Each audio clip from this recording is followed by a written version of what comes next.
Bueno, recta final de este 2.5 Gasteiz, y como todos los martes hablamos de literatura. Hoy, por cierto, 7 pecados, los 7 pecados de la narrativa, los 7 errores que se cometen a la hora de armar una novela, y luego la literatura óptima, que son las dos propuestas que Roberto Lastra, que ya saludamos, nos hace para hoy. ¿Qué tal, Roberto? Bueno, pues muy bien, buenos días. Dos propuestas. Me dices, en la recta final quiero hablar de la literatura óptima. Sí, como contrapunto, ¿no? Siempre es verdad que cada vez que construimos algo es la lucha por hacerlo mejor, la lucha por la perfección, la lucha por conseguir el acierto, ¿no? Pero que resulta ser que yo he traído 7 pecados narratológicos, pero hay 25, 30, 50, depende, ¿no? O 100.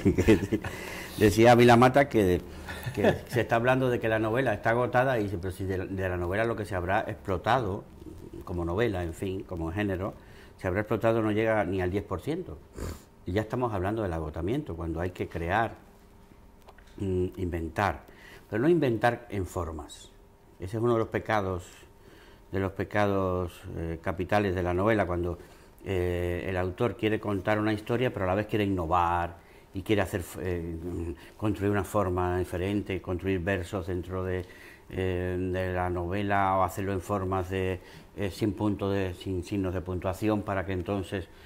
bueno, mira, lo más importante en una novela, que para romper el primer pecado de querer ser retórico y querer ocuparnos más de la forma que del contenido, lo primero de una novela es que quiere contar una historia.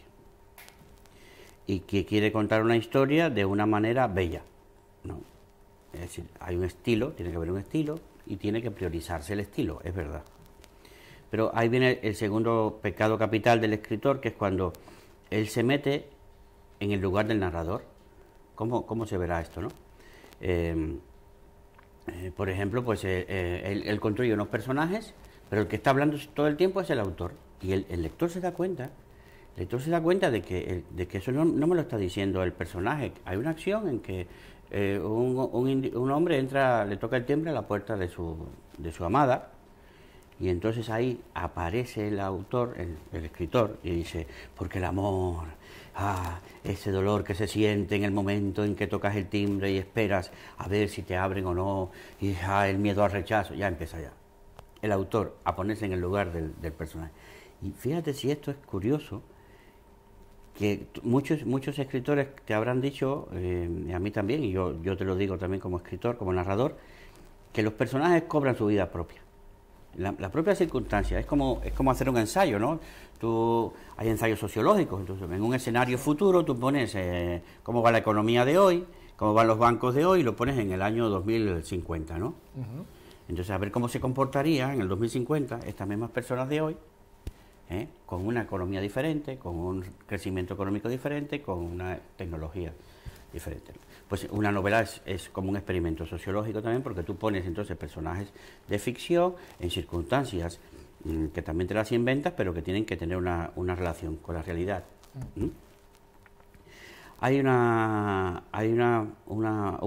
Es un pecado que el escritor se meta en el lugar y sustituya a los narradores, porque además hay muchísimos escritores que llegan y toman partido moral o ético o ideológico y te empiezan a dar incluso lecciones. Eso es un pecado inconcebible, de que el escritor, le venga a dar a nadie lecciones de vida, ni de esperanza, ni nada. Eso lo tiene que dar la propia novela. La propia historia es la que tiene que llevarle al lector a decir, qué buena experiencia, ¿no? Me la voy a aplicar. O sea el lector el que saque conclusiones. Bien, entonces ahí yo creo que hay un par de pecados importantes que han lastrado muchísimo a escritores importantes. Y hay un tercero que podría ser el primero, que es el mal comienzo. Una novela tiene que comenzar bien. Sobre todo una novela, un cuento también, por supuesto, pero una novela tiene que comenzar bien. ¿Qué es comenzar bien? Un comienzo bueno es el comienzo en que es como que tú le abres la puerta de tu casa a alguien y la persona asoma la cabeza y siente mal olor. aunque le invites, se va a disculpar para marcharse lo más pronto posible, ¿no? Entonces, esa primera puerta que tú le abres a la novela tiene que ser una puerta que te invite a entrar y a quedarte en esa casa un tiempo, ¿no? O lo más.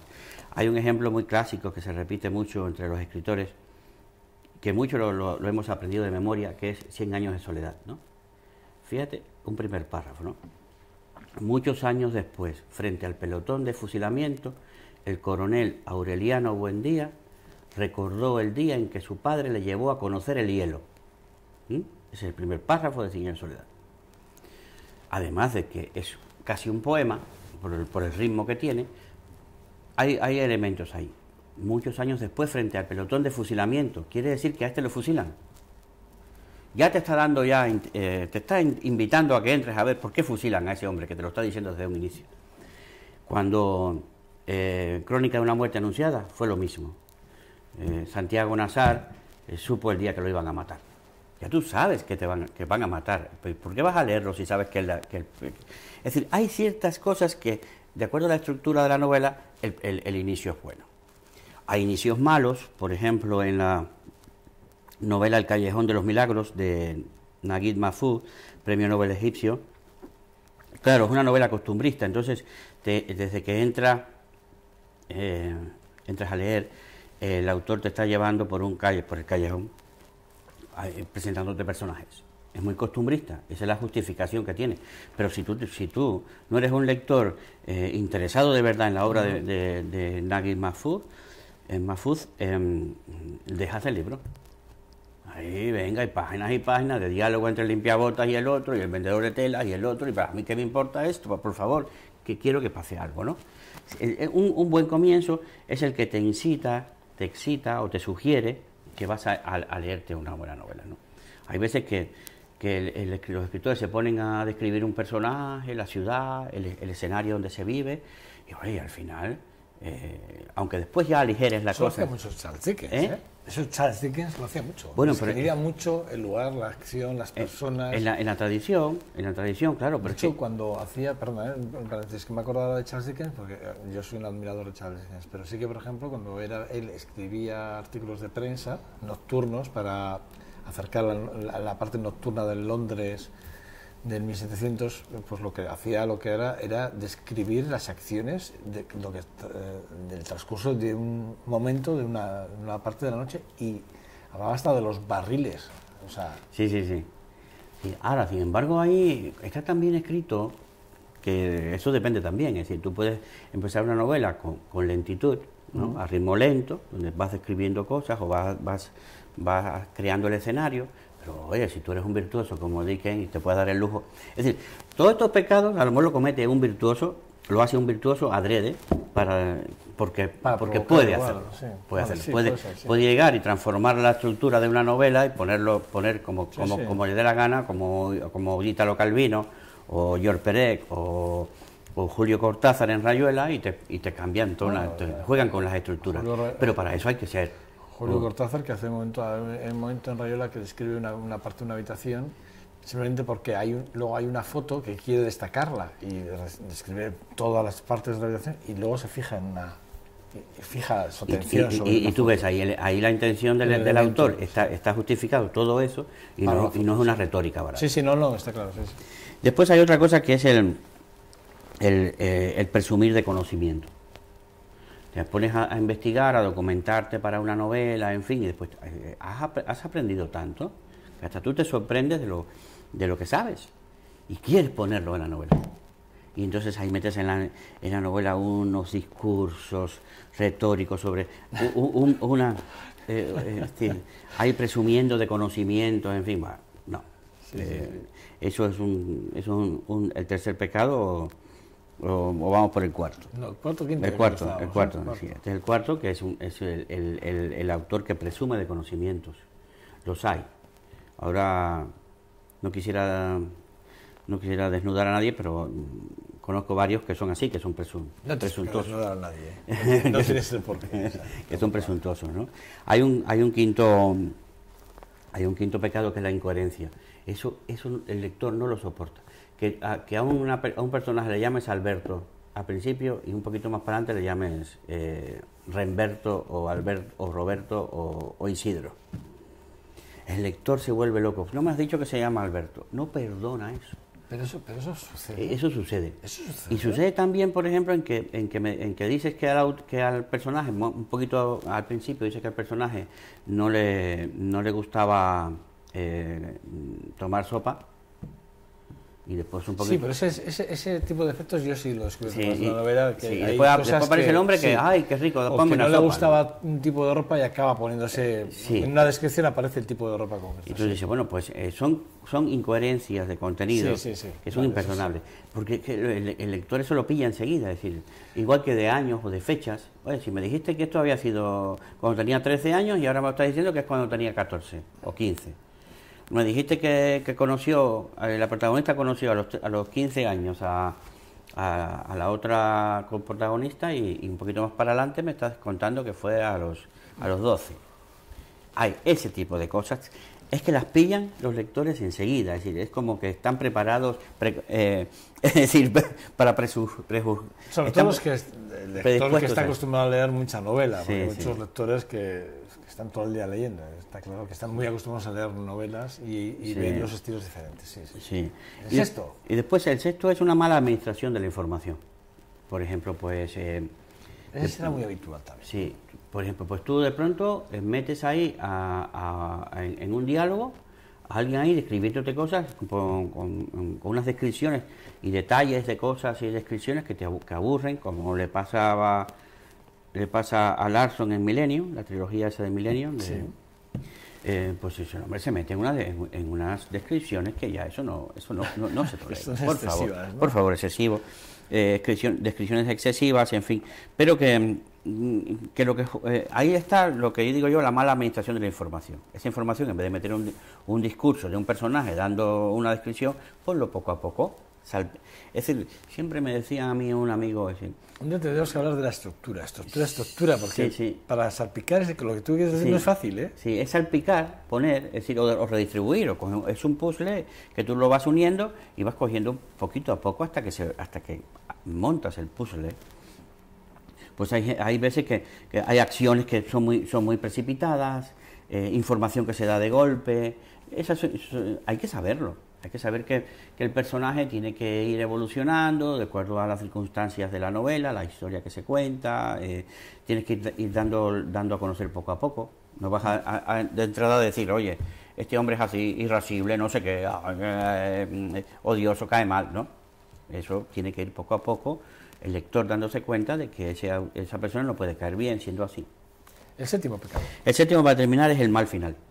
Uy, claro, claro, el mal final. El mal comienzo y el mal final. El mal comienzo y el mal final. Pues hay novelas que te metes en ella, qué bien, y cuando terminan dices, pero Dios mío, ¿qué es esto? He perdido el tiempo.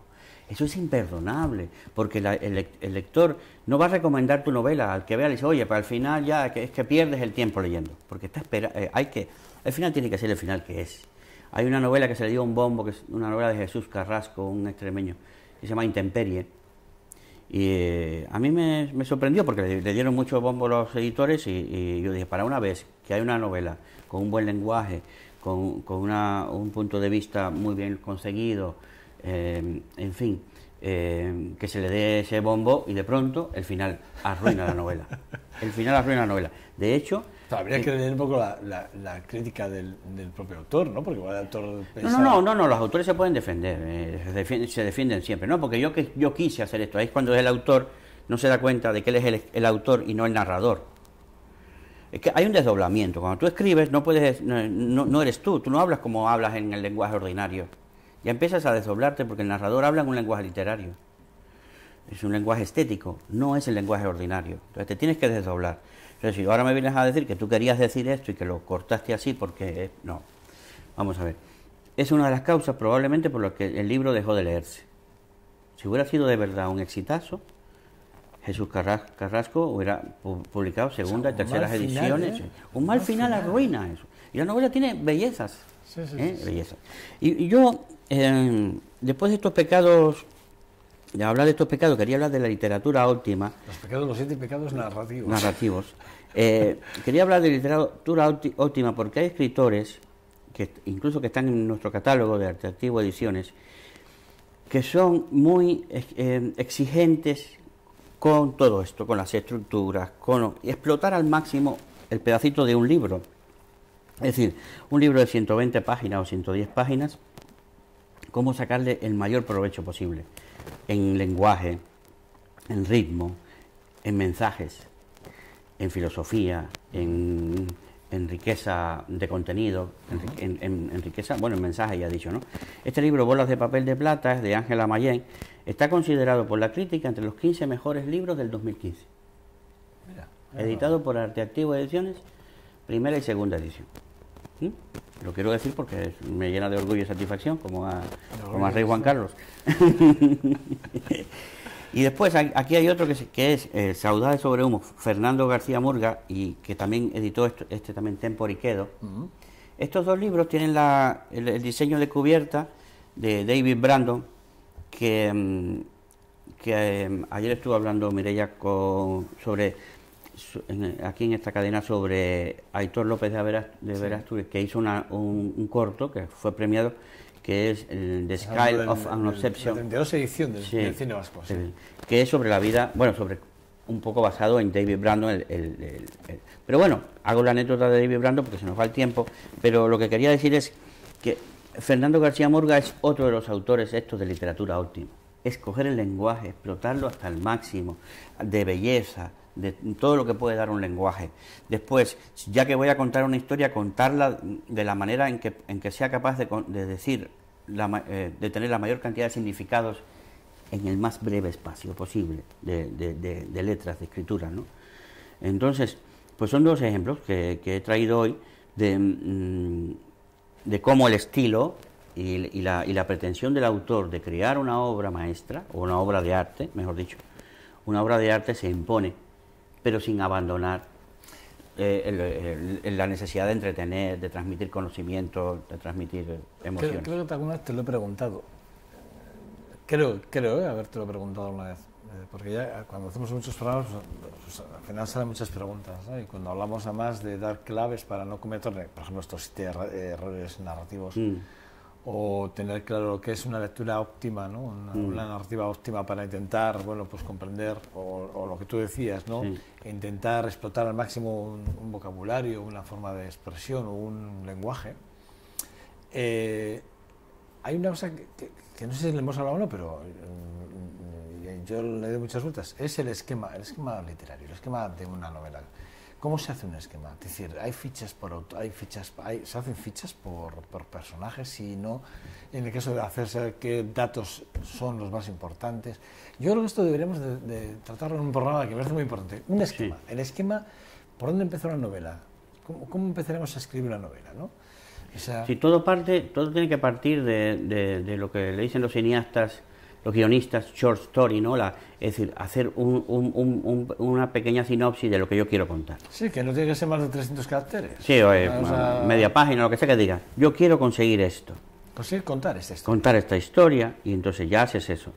A partir de que tienes esa idea, ya empiezas ya tienes que pero no digo que lo hagamos hoy, sí. que es una propuesta que te hago para que en un pequeño esquema que podamos hacer, podamos explicarle a los seguidores del programa y de este espacio de literatura que tenemos contigo, enseñarles a hacer, bueno, cómo contar una pequeña historia. Sí, y después, bueno, pues podemos incluso traer el esquema para que salga en la... Estaría fantástico. En la tele, pues por ejemplo, con esta idea, ¿qué estructura vendría? Porque es verdad que varían, ¿no?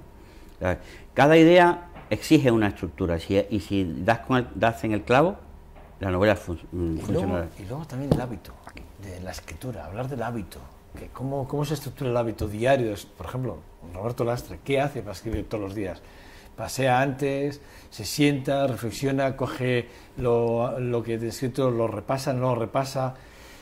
¿Cuál es el día a día de un escritor? ¿Cómo se hace? O sea, igual son visiones que mucha gente se lo pregunte. Yo me lo pregunto, a mí me gusta escribir. Pero todo eso es interesante, interesa mucho. Pero yo, por ejemplo, hay días que me levanto a las 5 de la mañana, muchos días me levanto, muchísimos días a la semana, pero hay muchos días que me levanto para trabajar y muchos otros días simplemente para mantener esas horas de silencio y poder escribir, aunque sea 3 párrafos.